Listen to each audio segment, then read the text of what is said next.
voudrais faire, c'est donner rendez-vous. Alors, sans doute doté d'une perspicacité au-dessus de la moyenne, j'ai réuni quelques indices extrêmement ténus qui me donnent à croire que le film de Ruffin vous a plu. Enfin, vous avez semblé aimer. Voilà. Alors moi, je voulais savoir ce que ça fait de le voir à 800. Parce que déjà, de le voir à 2, ça nous faisait pousser des hauts cris, si vous voulez, à base de « non mais c'est dingue, non mais c'est pas possible, non mais c'est pas croyable », et que les yeux nous en dégringolaient des orbites. Alors voilà, je voulais voir ce que ça fait à 800, donc c'est bon, j'ai vu. Et la première idée, quand on voit ça, c'est-à-dire quand on vous voit, vous ayant vu, hein, c'est de ne pas laisser les gens repartir chez eux comme des piles électriques, sans faire quelque chose de toute cette énergie. C'est que ça ne soit pas juste un joli coup et puis rien derrière. Alors, comment faire pour que ce film soit un phénomène? Bon, on en était là de nos réflexions, parce qu'on est quelques-uns à touiller cette idée depuis quelque temps. Et on s'est dit que cette question-là n'était pas différente d'une autre, qui est une question en fait beaucoup plus vaste.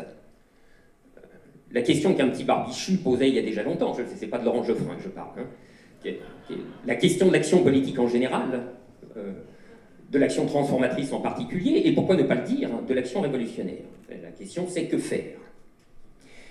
Que faire dans cette conjoncture qui est sans doute beaucoup plus contrastée qu'on ne croit, qui est sans doute incroyablement sombre à de très nombreux égards, mais où sous les écrans radars, je crois que ça commence à sérieusement glouglouter dans le fond de la marmite.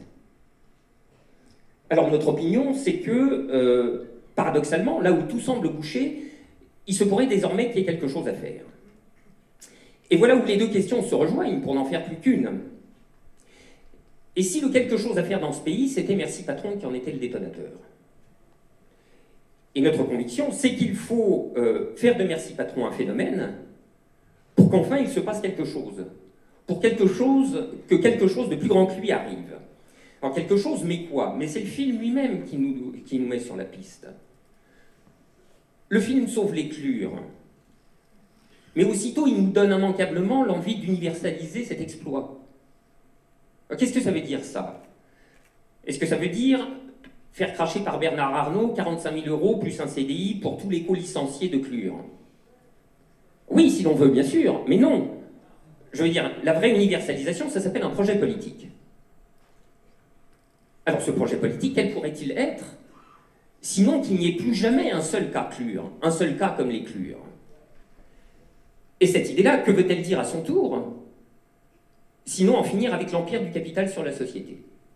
C'est-à-dire en finir avec la tyrannie des propriétaires, qui tiennent l'existence matérielle des salariés, c'est-à-dire leur existence tout court, leur vie même, dans leurs mains souveraines, et sous leur arbitraire. Bon, que faire de cette idée très générale? Parce que vous voyez bien, tout ça est parfaitement flou encore. Quelle forme lui donner?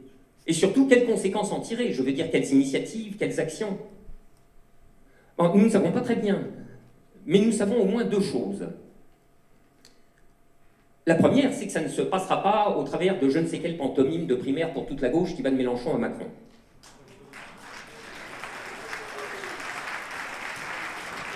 Ça se passera donc ailleurs. Mais ailleurs, où est-ce que ça peut être? Sinon dans la rue. Grève générale, place à occuper, autre chose, on verra bien. Pour l'instant, en tout cas, nous vous donnons rendez-vous. Voilà, rendez-vous, le 23 février à la Bourse du Travail, car on verra d'autant mieux qu'on sera plus nombreux à y penser. 23 février, Bourse du Travail. La deuxième chose que nous savons, c'est que, outre que nous avons envie de faire quelque chose, il se pourrait que quelque chose soit possible. Et ça, c'est le film qui nous le montre. C'est que tout craque de partout, et qu'en face, il commence à avoir peur. C'est un bon signe, ça. Vous avez vu le baltringue du Parti Socialiste et l'ex-commissaire Machereau, comme ça leur fait passer le 38e parallèle, cette histoire. C'est vraiment très impressionnant. Alors, si j'ai bien compris les paroles de la première chanson de la fanfare, ça disait, je crois, quelque chose comme « Il faut que ça tombe ». Eh bien, après Conti, Goodyear, Air France, la leçon élémentaire de ce film, c'est que si on relève la tête, ça peut tomber.